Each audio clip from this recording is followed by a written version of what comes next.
Hey guys, welcome back to my channel, and if you're new here, like, subscribe, I know you wanna. So in this video I'm going to be talking about something a little bit different. Those who have been subscribed to my channel for a while, that this is my personal YouTube channel. Yes, I've been doing very well recently talking about drama and doing commentary stuff and being a drama channel, but this still is my personal YouTube channel, so I want to keep it like that a little bit. Sometimes if there's something going on in my life and I want to talk about, I'll make a video about it. Like if I'm going traveling, I like to do travel vlogs, I like to do quite a bit of stuff here, even though you get no views, but I don't care. This is still my little personal YouTube channel. So what I wanted to talk about today is I literally got diagnosed with autism yesterday, so it's still very fresh in my mind. I'm still like processing it.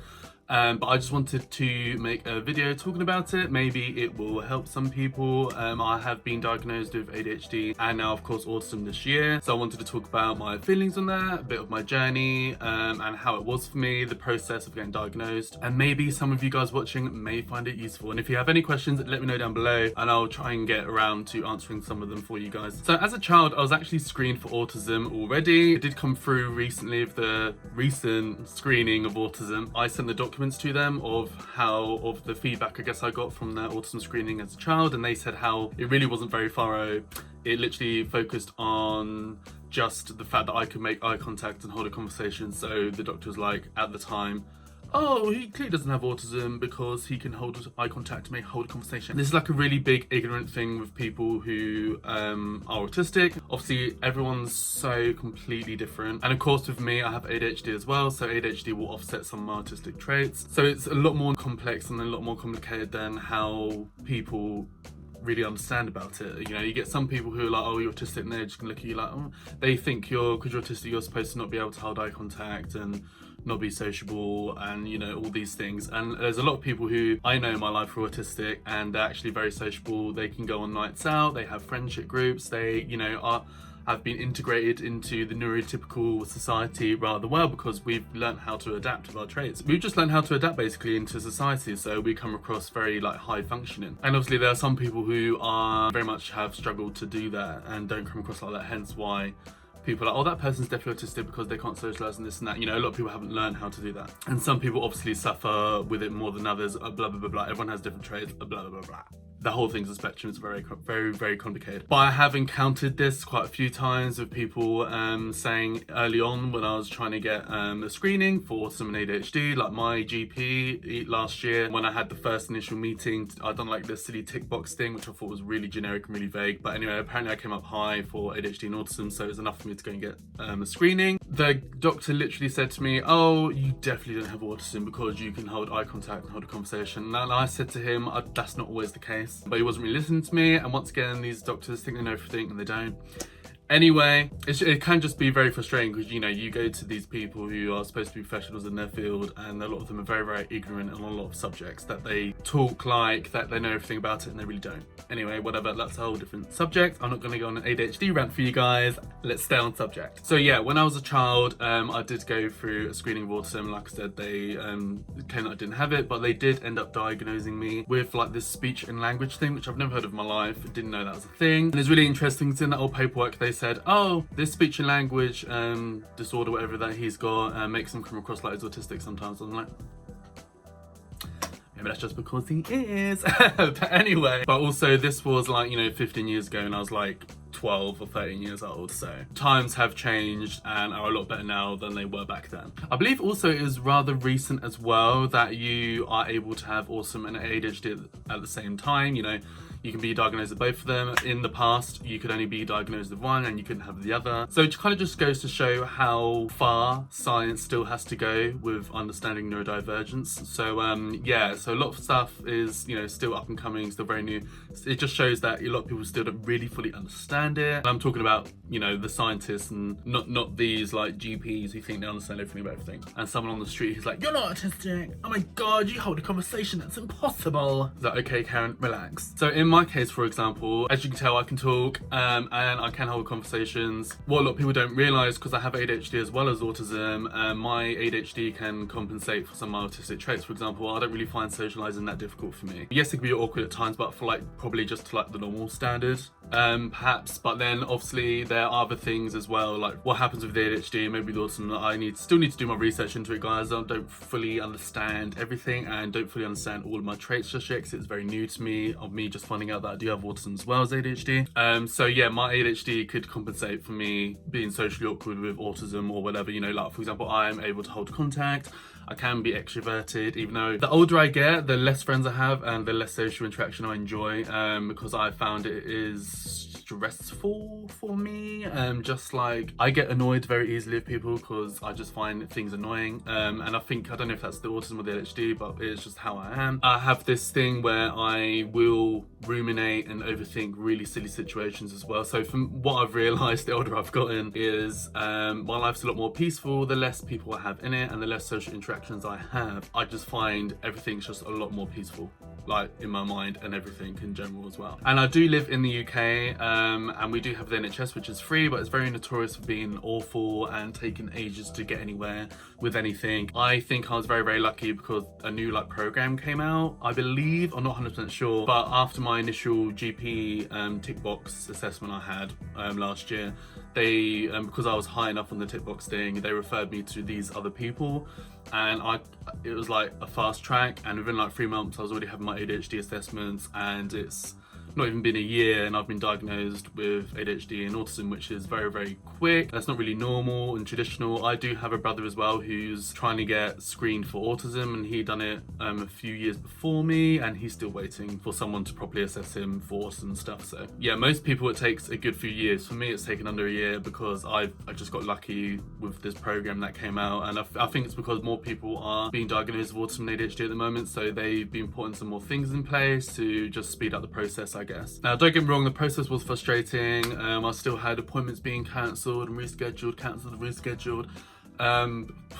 But whatever, I got here in the end and I got my diagnosis, so that, you know, it was worth it, I guess, even with all the nonsense. So what pushed me to go and get a screening and get tested recently in my adult life was because I had a close friend who said to me, who's also autistic by the way, they said to me that you should get screened for ADHD and autism. I mainly went in for ADHD because I wasn't really sure about autism, because like I said, I can hold conversations and stuff, so I was like, oh, not really sure. But yeah, I did come up obviously high enough for autism as well, so they referred me to get a test for autism and ADHD. And apparently it's like a telltale sign that you usually get on with other people on the spectrum. And interestingly, throughout my life, even as a child, a lot of my friends were on the spectrum. Like some of them even had like autism diagnoses and stuff, so I did always get on with neurodivergent people. That's just been a running theme throughout my life, but I just didn't really think anything of it. It's just me and I just get on with who I get on with. But yeah, it made sense looking back now that I was like, okay, it makes sense that I'm autistic and ADHD, because all the people that I seem to get on with very well were autistic. And it's interesting, with ADHD, not all the time.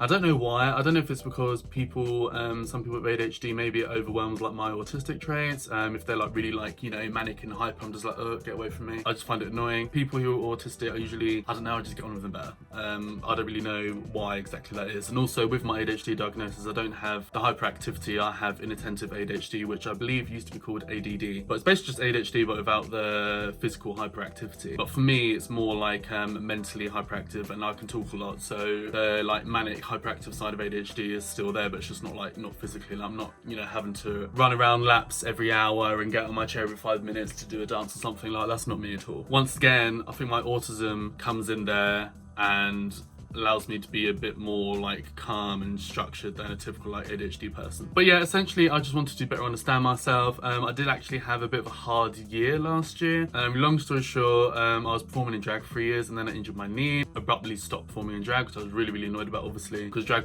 ended up becoming one of my like hyperfixations. I was obsessed with it and makeup and stuff like that, although it was a lot of work and that was kind of draining on me a little bit. So sometimes I think, you know, things happen in life for a reason sometimes. Maybe like me injuring my knee and not being able to perform drag anymore was just kind of like, you know, the universe telling me you're doing too much, because I was working full time, performing in drag, running a YouTube channel, running a small business on like eBay and Vinted and stuff. So it was like, you know, I think the universe was like, you know, calm down, girl. And then once again, this is ADHD, like I love to do loads of different things and have loads of different interests. You know, when I'm into something, I will get really into it, and I think sometimes you don't want to burn yourself out by doing too many things. So sometimes I think it was a bit of a blessing actually, my knee injury, having me stop doing drag. And also this is why my YouTube channel's done pretty well this year, because I literally put all my effort into my YouTube channel, and the time that I would have been spending on drag, I just put that all into the YouTube channel. Of course, with working full time and doing other things as well, but I had more time to focus on YouTube. I think that's why it's done a lot better this year. Like I said, all things happen for a reason. But last year, because of that, and because I didn't have drag to focus on, and I literally couldn't walk for 2 months, I tore my meniscus in my left knee, which still isn't fully right.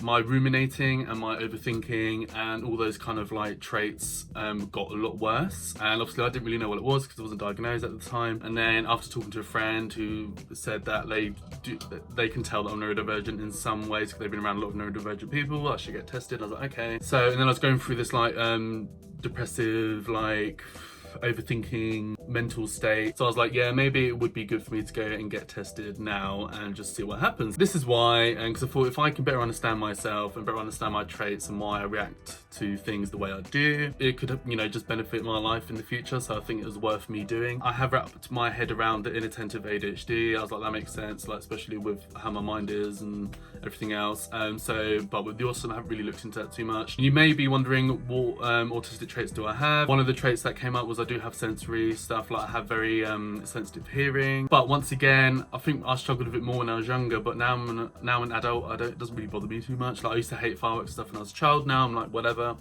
Once again, I've adapted to it, and that's why I don't come across like I really suffer with that, but it is there. For example, I can be a very light sleeper, like one little noise, even though I've got earplugs in when I go to sleep, I will still wake up. I can hear cat alarms and stuff, which nobody else can hear, so I look like a mad person walking around being like, oh, can you hear that? And everyone's like, no. I was like, oh, it's a cat alarm, that's why. But once again, and I think a lot of people, you probably will feel like this. If you go and get tested, you're like, well, I'm just me, you know what I mean? Like, this is what I've always known. I don't really expect to feel any different, because I definitely haven't since getting my diagnosis for ADHD and autism, because I'm like, well, I've always been like this, so it doesn't really, I don't feel any different about it. This is just me, and I've always learned to cope with it, and obviously, you know, I've adapted enough that I'm high functioning and I can kind of get on with life for the most part. I do find stuff like jobs difficult, but once again, that's just something that I've learned. I know that I work best working from home because I'm by myself in my own environment, where it's quiet, there's no distractions, no people yapping and bitching and all that nonsense. I will just get really invested in all of that and get really stressed and annoyed with all that kind of stuff and not do the job. So it is better if I'm, you know, just working from home, no distractions, and I can actually do the job a lot better, I've noticed. And I work in a field that I can tolerate. I do somewhat enjoy marketing, depending on what the company gets me to do in the job. My remote working job positions have been the ones that I've actually lasted the longest. All my other jobs before, like retail and stuff, I'll be like out in like a few months if I even lasted that long. But yeah, working from home, I think a year and a half has been the average for my last 2 jobs until I got fired or I left. So, you know, you go through life and you kind of just learn what works for you and what doesn't work for you. For example, like one of my sensory stuff with autism is I'm quite sensitive to smells as well. Like if someone has really strong perfume, like, I'll have to like move somewhere else or move away or tell them to stop spraying it around me. What I would do so I don't like, you know, appear too rude or whatever, say if I'm on a train or I'm stuck in like a confined space and someone's doing that, I will get up and I'll move to the next carriage, for example. There's little things like that that I just do on a daily basis, but I never really thought about why I do that before, and that is why. But I feel like once again, like it's hard because I'm like, well, because this is all I've ever known, I just assumed everyone gets annoyed by like smells and has, you know, can hear cat alarms and stuff, but you know, it ends up being like, oh, that's not normal. Not everyone does that. So like I said, I'm still processing everything. So I feel like I'm rambling now, so I'm gonna end the video. But yeah, if you guys want me to do a part 2 or anything like that, or have any questions for me, I don't mind literally doing another video and just answering all your questions. That'll be fine as well. But yeah, drop them down below. And yeah guys, that's everything for this video. So like and subscribe to my channel for more of me. I know you want to, baby. Hit the bell notification to be notified and pop up on your screen with a new video, and hopefully I'll see you in the next video. Bye guys.